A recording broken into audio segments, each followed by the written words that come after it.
queridas madres, queridas hermanas, miembros de institutos de vida secular, almas consagradas a Dios en forma privada. Hoy tenemos que hablar de este suceso que conmovió el mundo monástico y que tanta reticencia produjo en nuestros queridos ermitaños, en las colonias de ermitaños, como hemos visto en los videos pasados. Es el surgimiento en el sur de Egipto, como vemos en la imagen hacia mi izquierda, el surgimiento de las primeras comunidades de vida comunitaria, ¿eh? No ya colonias de ermitaños, sino monasterios que albergaban cantidad de aprendices de la vida monástica. San Pacomio, arriba, la imagen de arriba, y la primera, la iniciadora de las comunidades femeninas, la Amma María, hermana de San Pacomio. Por supuesto que no habían las desviaciones que hemos comentado en el último video, ¿eh?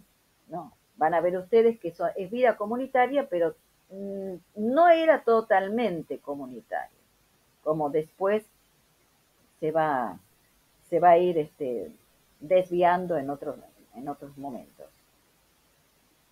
San Pacomio, hermosa también la vida de San Pacomio, porque fue forzado a alistarse en el ejército a los 20 años y dice, conoció unos cristianos que habían llegado para abastecer el convoy militar y le llamó la atención, fíjense esto, le llamó la atención el amor con que trataban a sus semejantes. Entonces preguntó quiénes eran estas personas y le dijeron, discípulos de Jesucristo. Quedó tan impactado Pacomio que determinó consagrarse al servicio de los demás si lograba verse libre del servicio militar, cosa que el Señor le concedió, porque la victoria de Constantino sobre Magencio trajo la paz al imperio y Pacomio fue licenciado, quedó en libertad. Fue entonces en la búsqueda de estos cristianos, vivió con los cristianos, recibiendo instrucción, y pronto recibió el bautismo y poco después recibió la llamada al desierto. Dios lo llamó así, al desierto. Eligió como maestro de vida ascética y solitaria al santo Palemón, que le hizo realmente padecer en sus comienzos, porque ustedes saben que lo propio de esta vida monástica así tan temprana era probar mucho las vocaciones y probarlas de una manera que, bueno, a uno hoy le parece tremendo, exagerado, pero era la forma con que estas gentes de Oriente tenían de tratar. Palemón lo tuvo a Pacomio varios días fuera. Cuenta cómo fue este encuentro de Pacomio con Palemón. Dice, muy áspero, la respuesta dura que le dio este santo eremita ante los deseos de abrazar la vida ascética. Le dijo de entrada, tú no puedes ser monje. No es pequeña cosa hacerse monje. De Pacomio, por supuesto, se estremeció, pero siguió poniendo todo su empeño hasta que pudo ser admitido, finalmente. Le costó, pero lo logró. Y entró a la milicia monástica. Pues algo similar va a suceder cuando se presenta la hermana, María, Amma María. Fue a ver a su hermano Pacomio, que ya tenía comunidad cenobítica. Y es importante esto, fíjense la imagen que tenemos arriba de San Pacomio, un ángel que le da un escrito. Es tradición que tuvo la inspiración del cielo de abrir la vida monástica a todos los que quisieran formándose en una forma, con un modo un poco más accesible a la mayoría de cristianos en la vida comunitaria. Así es entonces que cuando ya tenía Pacomio su comunidad, va a verlo su hermana, María, a la que trató de una manera parecida como él fue tratado al comienzo. No la recibió de entrada. Le dice, le mandó un mensaje. La hermana fue a verla a Tavernesi, donde estaba su comunidad, y Pacomio le mandó un mensaje. Has sabido que aún vivo, pero no te aflijas por no haberme visto. Si deseas abrazar esta santa vida, examínate bien. Los hermanos te construirán una morada y tú te retirarás en ella. Y sin duda, por tu causa, el Señor llamará a otras a ti y se salvarán gracias a ti. Pues no hay esperanza en este mundo para el hombre, a menos que éste practique el bien antes de salir del cuerpo y ser llevado al lugar donde será juzgado según sus obras. Así le dijo a su hermana. María, resuelta, siguió el consejo de su hermano, quien encargó a algunos de sus monjes que le construyeran una cabaña, no lejos del monasterio, no demasiado lejos del monasterio.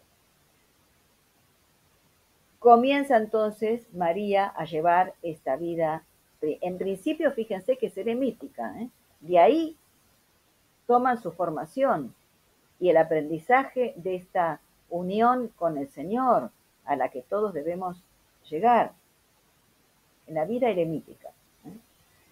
Y más tarde, el Señor llamó a varias jóvenes que acudieron a María y se formó el primer cenobio femenino.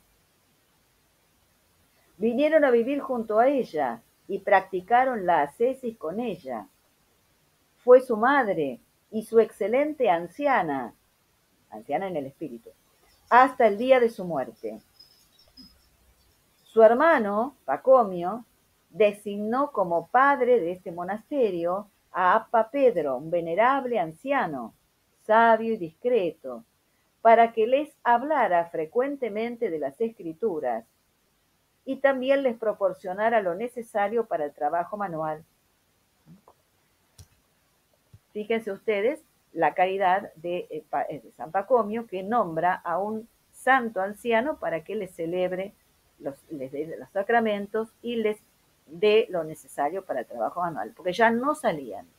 Estos cenobios se caracterizan entonces por ser lugares cerrados, donde no se sale. Gracias a María, la Amma María, se fundaron después 3 monasterios más. La casa madre se llamó Tismene y fue un centro de gran influencia para la vida monástica femenina. Amma María. Tenemos una pequeña comentario que estamos siempre tomando de la obra de la madre Cira Carrasquer Pedrós, Madres Orientales, una trilogía que estamos siguiendo, y nos muestra cómo era esta organización de estos monasterios femeninos. Dice, el sacerdote y el diácono designados para celebrar la Eucaristía solo iban los domingos y en las grandes fiestas. Hay entonces ya una diferencia notable entre este tipo de vida y la observada por las ammas anteriores, que eran eremíticas todas, ¿no? Aquí el aislamiento es casi total. Vivían dentro del recinto del monasterio, rodeado por una especie de muro o valla, donde se producían los encuentros necesarios entre ellas y totalmente excluidas encuentros con los monjes. Es la característica de los cenobios pacomianos. Es decir, bien absoluta, en esto son herederos de los santos ermitaños y ermitañas, donde no había eh, frecuente trato, no había absolutamente nada. Tenían el aspecto de aldeas estos monasterios. En el centro, la iglesia, y rodeándola, todos los edificios independientes entre sí. Se cuenta que San Jerónimo logró calcular como en algunos monasterios había hasta 40 edificios. Cada agrupación de monjes y monjas, en uno de ellos era de 30 a 40. Tremendo, 30 a 40 monjas. Eran auténticos enjambres, verdaderos pueblos o villas. Pero fíjense que un habitáculo lo compartían 3 monjas o quizá más, pero entendiendo por habitáculo, casita, celda, al estilo de como las había entre los ermitaños, eran grandes, con muchas habitaciones. Si el ideal era tenerlo todo en común, no supone de ningún modo estar siempre juntas. Esto es muy importante, porque todavía, fíjense, se respetaba esta dimensión eremítica, de soledad. No podían estar todo el día juntas. Me acuerdo una vez que hace bastantes años, eh, alguien fue a visitar una de estas comunidades de vida contemplativa. Pero claro, decían, no, no, nosotras acá es todo comunidad, todo en comunidad. Trabajo en comunidad, rezo en comunidad, refectorio en comunidad, todo en comunidad. Tremendo, tremendo. O sea, no había un instante eh, de vida personal solitaria, nada, todo en comunidad. Pues no, no, no era así, ven, no, no, no es no, no debe ser ese el ideal. Recuerden, la vida cenobítica, la vida comunitaria, no puede ser un techo, no, tiene que ser a lo sumo una pista de despegue para que las almas puedan encontrar a su Señor. Y algunas, si están llamadas a una mayor soledad, deben poder hacerlo. Volvamos al cenobio de Amma María. Muy similar llevaban la vida, por supuesto, a como su hermano Pacomio había enseñado a sus monjes. Vivían en celdas, entendiendo, vuelvo con esto, celdas eran lugares grandes, amplios. Salían de ellas para asistir a la sinaxis, a la comida, al trabajo. Llevaban una vida similar a los anacoretas. Tenían su espacio, su tiempo de oración y de trabajo personal. El silencio era riguroso. Cuando en el trabajo precisaban hablar algo, lo hacían a través de alguna seña o en voz baja. San Pacomio inculcaba que por medio del silencio el monje o la monja mantenía la soledad interior y les ayudaba a meditar, recitando interiormente pasajes de la Sagrada Escritura que debían aprenderse de memoria y rumiar durante el día, la rumia monástica. Solía decir, adoptemos el silencio, pues muchos le deben la salvación. También decía, esfuérzate por conseguir la compunción y el silencio será para ti un guía hacia el temor de Dios. Muchos textos entonces hablan con claridad acerca de cómo eran estas celdas que permitían esta vida personal más eremítica dentro de la celda.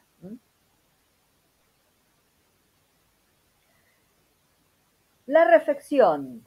¿Cómo era la reflexión? Aquí sí Era en comunidad, pero en absoluto silencio y recogimiento de la vista. La regla era un total silencio. En el monasterio madre habían dos comidas en común. La primera después del mediodía, la segunda, que era la principal, por la tarde. Los miércoles y viernes eran días de ayuno, no había comida a mediodía. Las que tenían a su cargo la despensa y la cocina se levantaban más temprano. Las encargadas del refectorio preparaban las mesas del refectorio.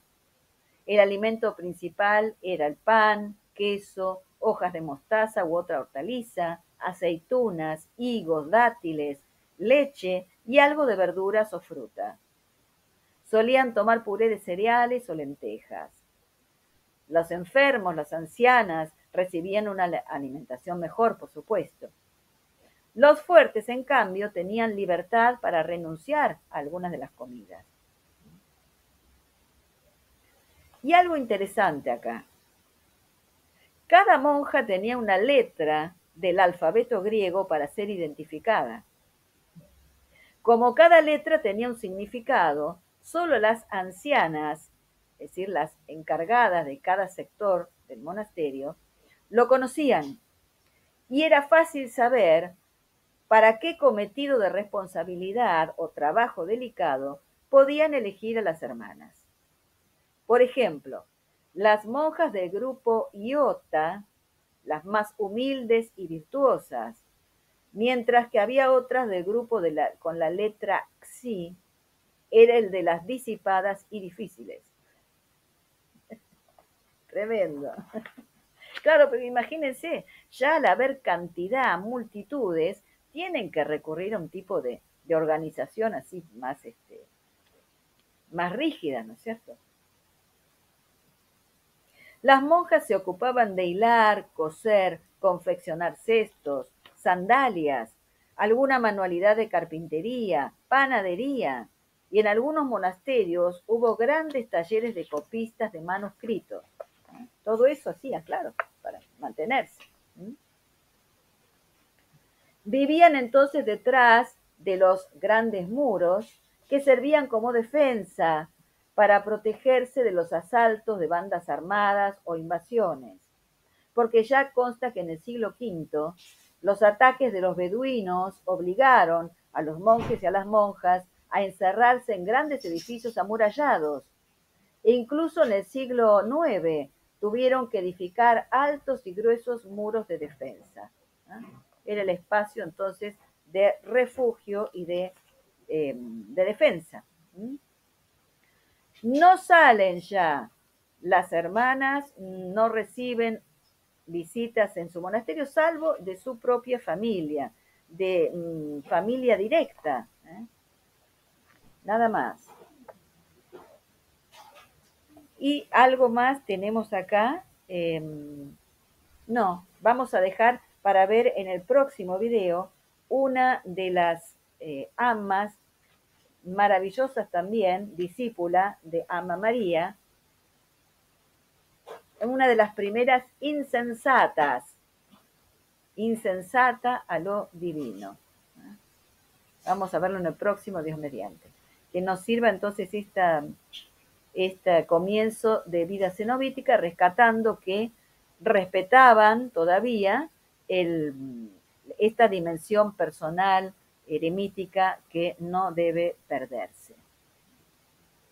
Estaba abierto, digamos así, la posibilidad para que muchos otros pudieran formar parte de la vida monástica, pero sin reducirlos a una cosa absolutamente comunitaria, manipuladora y avasalladora de los propios talentos, de la propia personalidad. Esas cosas lamentablemente se han producido ya en épocas posteriores e incluso en la actualidad. Que el Señor nos bendiga a todas. En el nombre del Padre, y del Hijo, y del Espíritu Santo. Amén.